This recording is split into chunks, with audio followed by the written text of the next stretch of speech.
বৃষ্টি আজ প্রথম অরণ্যর সঙ্গে দেখা করতে এসেছে।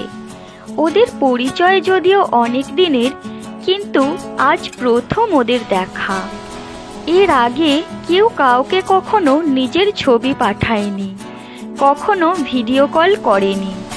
তাই মনে অসম্ভব উত্তেজনা নিয়ে অধীর আগ্রহে সাগর পাড়ে অপেক্ষা করছে বৃষ্টি, আর মনে মনে ভাবছে তার পছন্দের লাল গোলাপ নিয়ে আসবে অরণ্য। এমন সময় অরণ্য এলো, কিন্তু খালি হাতে। বৃষ্টি অভিমানের সুরে বলল, আমার জন্য গোলাপ আনোনি? অরণ্য হেসে বলল, গোলাপ কি হবে, ও তো কালই শুকিয়ে যাবে। আমি তোমার জন্য নিজের হৃদয়টা এনেছি, যত্ন করে রাখো। এই বলে অরণ্য বৃষ্টির হাত শক্ত করে ধরে তাকে নিজের বুকের কাছে টেনে নিল।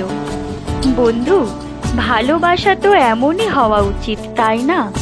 যেখানে গোলাপ নয়, নিজের হৃদয় সঁপে দিতে পারে একে অপরের কাছে, ভালোবাসার মানুষের কাছে। এটাই তো সত্যিকারের ভালোবাসা, তাই না?